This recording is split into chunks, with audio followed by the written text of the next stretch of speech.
Soyez abondamment bénis, chers frères et sœurs. Aujourd'hui, nous allons faire une petite exhortation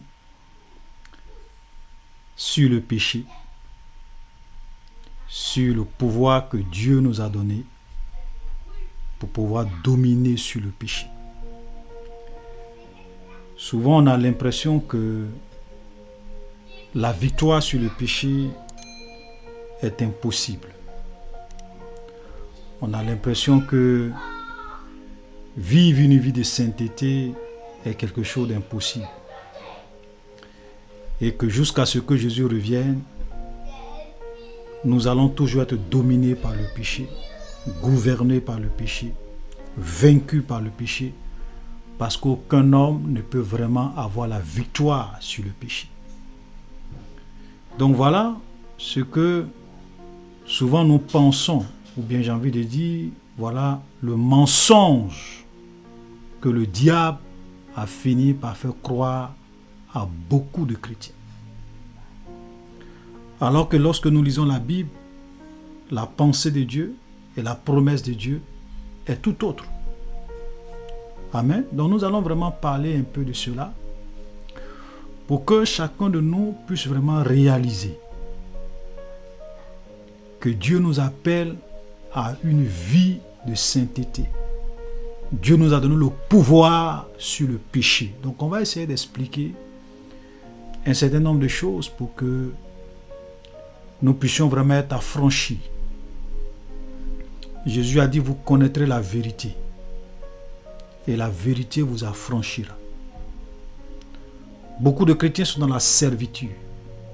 Beaucoup de chrétiens sont des esclaves. Non seulement dans le monde, les gens sont des esclaves, mais même quand on vient dans l'église, beaucoup de chrétiens sont des esclaves. Vous voyez, le Seigneur nous dit le Seigneur a dit quelque chose de vraiment fort dans Jean chapitre 8, le verset 34. Jean chapitre 8, verset 34, voilà ce que Jésus dit.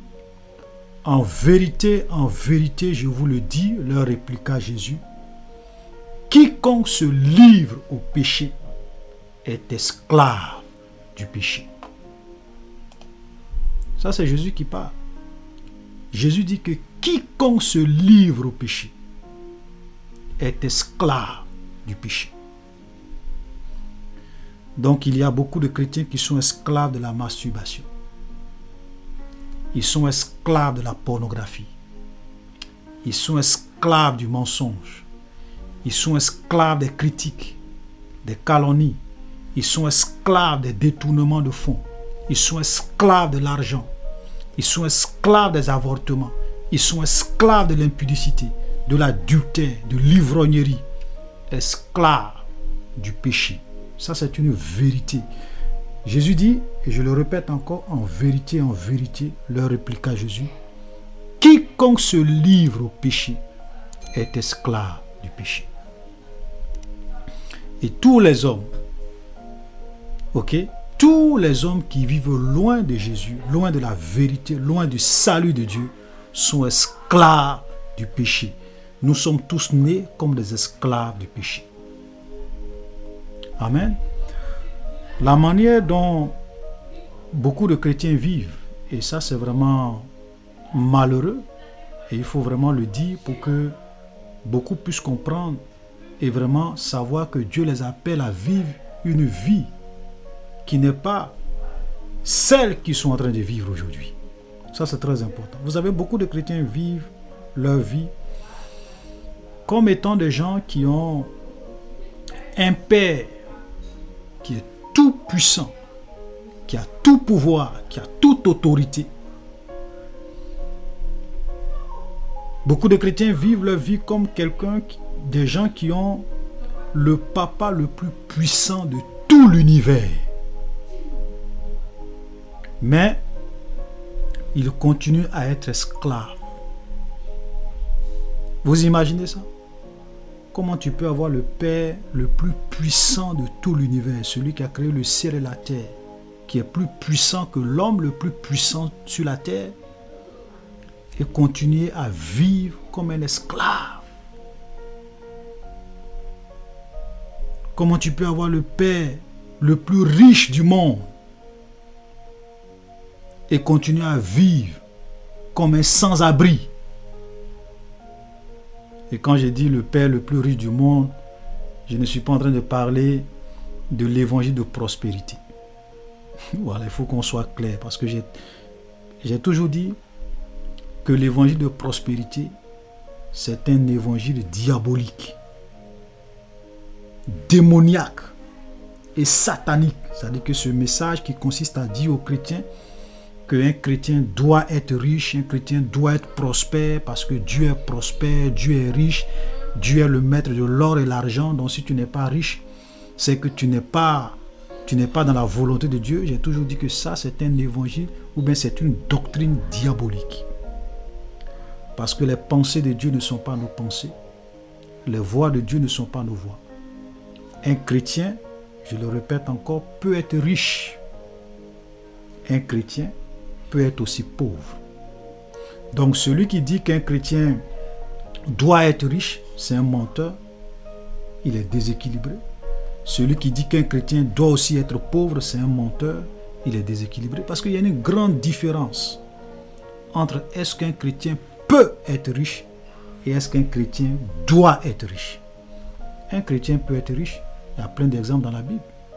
Ok? Voilà. Même Jésus avait un disciple, je le répète souvent, qui s'appelait Joseph, qui était riche. Donc c'est la preuve que quelqu'un peut être disciple de Jésus et être riche. Même quand on regarde l'Ancien Testament, Abraham, David, Salomon, tous ceux-là étaient riches. Mais c'était des gens qui craignaient Dieu. Donc on peut être riche et craindre Dieu. On est d'accord? Ok? Il y a plein d'exemples dans la Bible, mais aussi on peut être aussi chrétien et être pauvre. Il y a plein d'exemples dans la Bible. Lazare était pauvre, Jean-Baptiste était pauvre, même les disciples de Jésus n'étaient pas riches, ils étaient pauvres. Et la Bible dit que les chrétiens de la Macédoine, les églises de la Macédoine étaient dans une pauvreté profonde. Donc c'est la preuve qu'on peut être chrétien et être aussi pauvre, parce que la richesse et la pauvreté, ça dépend de beaucoup de choses, ça dépend de beaucoup de paramètres. Ok? Voilà, donc un chrétien peut être riche et un chrétien peut être pauvre, mais tous ceux qui disent qu'un chrétien doit être riche, ils enseignent un évangile diabolique, une doctrine démoniaque. Parce que souvent ça vous pousse, quand c'est comme ça vous pousse à aimer l'argent et à aimer les choses de ce monde, et ça finit par détruire beaucoup de personnes. Bref, c'était juste une petite parenthèse. Donc beaucoup de chrétiens vivent comme étant des gens qui ont un père riche, un père puissant, et ils sont esclaves. Esclaves de quoi? Esclaves du péché. Esclaves du péché. Et donc nous allons vraiment essayer de vous expliquer un certain nombre de choses et vous amener à réaliser que la volonté de Dieu pour nous, c'est que nous puissions dominer sur le péché. Nous puissions vivre une vie de domination sur le péché. Vous savez, même déjà dans l'Ancien Testament, quand nous lisons l'Ancien Testament, quand nous lisons Genèse chapitre 4, le verset 7, quand Dieu s'est adressé à Caïn, il a dit ceci à Caïn. J'ai déjà fait une vidéo sur l'histoire de Caïn et j'ai expliqué l'histoire de Caïn et d'Abel. Mais quand nous lisons Genèse chapitre 4, le verset 7, la Bible dit, Dieu va dire à Caïn, Caïn, le péché est couché à ta porte et le péché cherche à dominer sur toi. Mais toi, Caïn, tu dois dominer sur le péché. Vous comprenez? C'est-à-dire que le péché, ses désirs se portent vers toi, mais toi, Caïn, domine sur le péché. Donc cela prouve que la volonté de Dieu pour tout homme, c'est que nous puissions dominer sur le péché et non le contraire.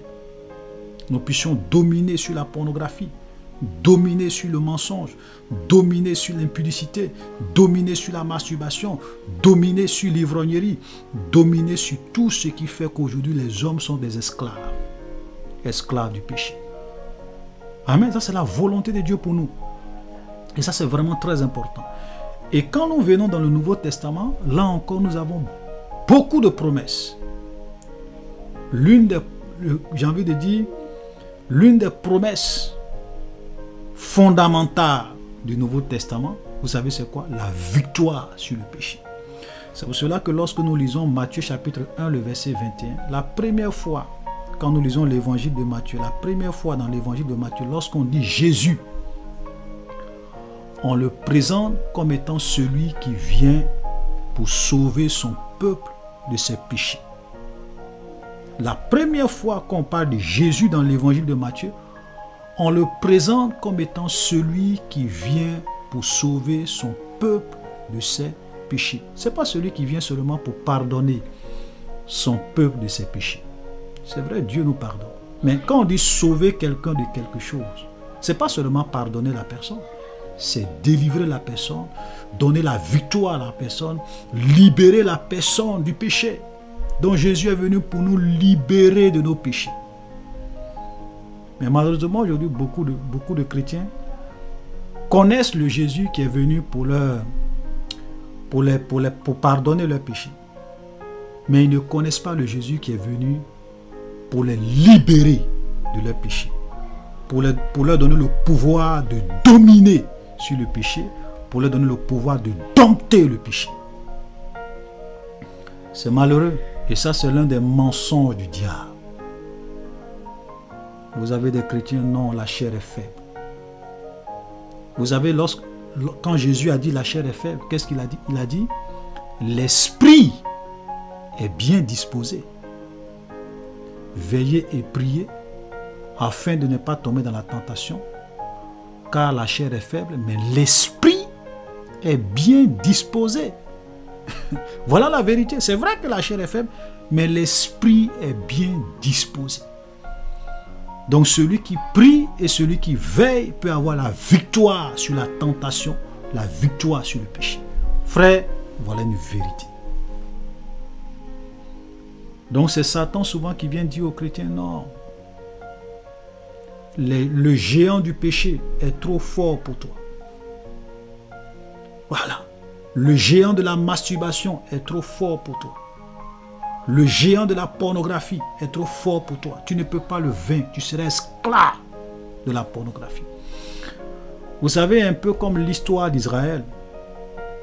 Quand Dieu a fait sortir le peuple d'Israël de l'Égypte, nous voyons que Dieu a opéré de grands miracles. Dieu a fait pour eux de grandes choses pour les amener à ne pas douter, à savoir que leur Dieu est puissant. Le Seigneur même a fendu la mer Rouge en deux devant eux. Eux-mêmes, ils ont vu les miracles de Dieu en Égypte avant même qu'ils ne sortent. Et Dieu leur a dit, je vais vous libérer de la main de Pharaon, je vais vous envoyer dans un lieu où coule le lait et le miel. Et quand ils sont arrivés, au bord du pays promis, ils ont envoyé des espions pour aller voir un peu comment le pays est, quels sont les gens qui y habitent. Et ceux qui sont partis sont venus faire le rapport au peuple, à Moïse et au peuple. Et il y a deux personnes qui ont fait un rapport selon Dieu, Josué et Caleb, mais tous les autres ont fait un mauvais rapport. Ils ont dit, non, on est parti, on a visité, on a vu des géants, des gens qui sont forts, on a vu des peuples puissants, on ne peut pas les vaincre, ils sont trop puissants pour nous. Et le peuple a cru, non, les géants sont là, ils sont plus forts que nous. Et Dieu était tellement fâché contre eux parce qu'ils ont douté de la puissance de Dieu. Le Seigneur les a fait traîner dans le désert. Dieu leur a dit, bon, repartez dans le désert. Et ils ont fait 40 ans dans le désert, en train de traîner dans le désert, jusqu'à ce que tous ceux qui n'ont pas eu foi et qui ont dit que les géants étaient plus forts que eux, jusqu'à ce qu'ils meurent tous dans le désert. Et ce sont les enfants de leurs enfants, avec Josué et Caleb, qui sont rentrés dans la terre promise. Parce que Dieu était fâché contre eux.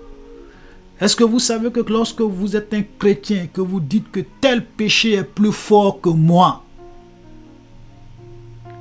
vous êtes en train de vous foutre de Dieu.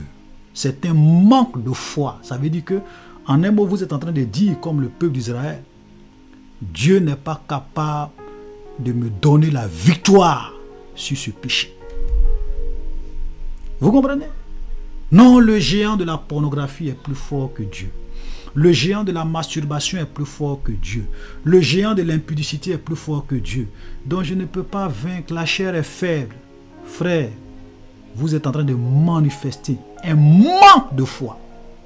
C'est pour cela que beaucoup de chrétiens aujourd'hui continuent à vivre dans le péché, à être dominés par le péché, parce qu'ils préfèrent croire au mensonge du diable qui leur dit que la chair est faible et qu'ils ne peuvent pas dominer le péché, que de croire à la parole de Dieu qui leur dit que Jésus est venu pour nous sauver de nos péchés. Qu'il te soit fait selon ta foi. Frère, il vous sera fait selon votre foi. Si vous pensez que votre Dieu est tellement impuissant, incapable de vous donner la victoire sur le péché qui vous domine, il vous sera fait selon votre foi. Mais si vous êtes comme Josué et Caleb, pour dire oui, nous pouvons dominer les géants, le géant du péché, le géant de la masturbation, le géant de la moquerie, le géant de l'impudicité, les géants du mensonge, les géants de l'ivrognerie, frère, Dieu va vous donner la victoire sur ces géants. Frère, voilà la vérité. C'est pour cela que Jésus a dit, vous connaîtrez la vérité vous affranchira. Venez à moi, vous tous qui êtes fatigués et chargés, je vous donnerai du repos. Tous ceux qui croient et qui ont foi, Jésus peut leur donner du repos. Dieu a le pouvoir de vous délivrer de vos péchés. Souvent les gens prient pour avoir le mariage. Les gens prient. Ils jeûnent même souvent pour avoir les bénédictions matérielles. Ils jeûnent même souvent pour avoir des enfants. Mais combien de chrétiens jeûnent, ils pleurent, ils cherchent Dieu, ils crient à Seigneur pour dire, Seigneur, donne-moi la victoire sur ce péché. Je veux entrer dans ta promesse. Je veux vivre une vie de victoire. Je veux être un conquérant. Je veux dominer tous les géants qui dominent ma vie pour être un homme et une femme à la gloire de Dieu. Combien ils sont ces chrétiens? C'est rare. C'est rare. Ils prient pour le mariage. Ils prient pour l'argent. Ils prient pour le travail. Ils prient pour les choses matérielles. Mais c'est rare de voir des gens qui prient avec larmes pour que le Saint-Esprit produise en eux une vie de victoire et une vie de sainteté, une vie de domination sur le péché. C'est vraiment rare. Frère, c'est vraiment une petite exhortation que je voulais faire. Je ne veux pas être trop long. J'aimerais simplement que vous puissiez savoir que Jésus est venu pour nous sauver de nos péchés. Il nous a donné le pouvoir sur le péché. Souvent les gens pensent que, il y a des gens qui pensent que le Saint-Esprit, c'est pour leur permettre seulement de parler en langue. Il y a trop de confusion dans les églises aujourd'hui. Quand vous allez voir des chrétiens, ils disent qu'ils sont remplis du Saint-Esprit. Et toute leur plénitude du Saint-Esprit, c'est quoi? C'est pour parler en langue. Vous allez dans leur foyer, ils sont vaincus par le péché. Vous allez dans leur maison, c'est du désordre. Vous allez dans leur vie, c'est la confusion. Et ils disent qu'ils sont remplis du Saint-Esprit. Frère, je vais vous dire, l'une des premières missions du Saint-Esprit, c'est de vous rendre saint. C'est pour cela qu'on dit Saint-Esprit. Un esprit saint va vous rendre saint. Un esprit impur va vous rendre impur. Donc comment tu peux dire que tu as le Saint-Esprit en toi et tu continues toujours à être dominé par le même péché depuis des années? Donc l'Esprit de Dieu qui est en toi n'est pas capable de produire en toi une vie de vainqueur. Je risque de mettre un point d'interrogation. Tu dois toi-même mettre un point d'interrogation et te poser la question de savoir comment se fait-il que je suis rempli du Saint-Esprit et je n'arrive pas à mener une vie de sainteté. Ça, c'est une question que toi-même tu dois te poser. Parce que le rôle du Saint-Esprit, c'est de nous rendre saints, c'est de produire en nous une vie de victoire, c'est de nous donner le pouvoir de dominer sur le péché, une vie de progrès constant sur le chemin de la victoire sur le péché. Vous savez, le péché, Comme je le dis souvent, je dis personne ne peut dire que lui est arrivé à un certain niveau où il ne peut plus jamais pécher. La vie chrétienne est une montagne que nous sommes en train de gravir. Jésus est celui qui a atteint le sommet de la montagne. Il est notre modèle parfait. Donc nous sommes là et nous regardons le sommet de la montagne et nous progressons. Il y a d'autres qui sont peut-être à 1000 km du sommet de la montagne. Il y a d'autres qui sont à 200 mètres du sommet de la montagne. Il y a d'autres qui sont à 500 mètres du sommet de la montagne. Il y a d'autres qui sont peut-être à 3 km du sommet de la montagne. Mais toujours est-il que pendant que nous sommes en train de gravir cette montagne, nous ne devons pas reculer, nous devons plutôt faire des progrès. Donc aujourd'hui, tu as eu la victoire sur tel péché. Tu as fait un premier pas, il y a un autre péché qui va se présenter à toi. Tu dois lutter et avoir encore la victoire sur ce péché. Après, il y a un autre péché qui va se... Et Dieu va te dire, bon, tu as eu la victoire sur ça, tu as eu la victoire sur ça, maintenant, tu as le pouvoir de dominer sur tel péché. Et chaque triomphe, chaque victoire, chaque vie de victoire que nous avons sur chaque péché, nous rapproche du sommet du montagne, nous rapproche de la statue parfaite de Christ. Et tant que Jésus n'est pas encore venu, nous ne pouvons pas encore atteindre le sommet de la montagne. Voilà une image de la vie chrétienne, comme une montagne. Amen. Mais ce n'est pas normal que tu es dans une classe où on te dit 1 plus 1 égale à 2, 1 plus 1 égale à 2, et tu fais des années en train d'apprendre 1 plus 1 égale à 2. Tu ne fais pas de progrès. Quand est-ce que tu vas comprendre que 1 plus 1 égale à 2? Quand est-ce que tu vas comprendre l'addition? Ensuite, on va t'apprendre la soustraction. Ensuite, on va t'apprendre la multiplication. Après, tu vas apprendre la géométrie. Après, tu vas apprendre le cosinus et sinus. Mais comment Dieu peut-il vraiment t'enseigner des choses, te faire progresser si toi-même tu n'arrives pas à avoir la victoire sur 1 plus 1 égale à 2? Des chrétiens qui luttent avec les mêmes péchés depuis des années. Aucun progrès. C'est pour cela qu'ils ne peuvent pas être des instruments entre les mains de Dieu. Ils ne peuvent pas être des gens que Dieu peut utiliser pour sa gloire, comme des instruments. Beaucoup de chrétiens, Dieu veut faire d'eux des hommes et des femmes, des instruments puissants entre ses mains. Mais aujourd'hui, ils sont dominés par le péché. Dieu ne peut pas les utiliser. Frères, je vous en prie, Dieu nous a donné le pouvoir sur le péché. Tout ce que le diable a venu vous dire, la chair est faible, Satan c'est un menteur. Tout ce que les faux prophètes vont vous dire, non, on ne peut jamais avoir la victoire sur le péché, sont des menteurs. Tout ce que les gens vont vous dire, non, le péché, on ne peut pas avoir la victoire, on va toujours continuer à être dominé par le péché jusqu'à ce que Jésus arrive, ce sont des menteurs. Ne soyons pas incrédules comme le peuple d'Israël dans le désert. Nous pouvons conquérir les géants de la terre promise au nom de Jésus. Soyez bénis et à la prochaine.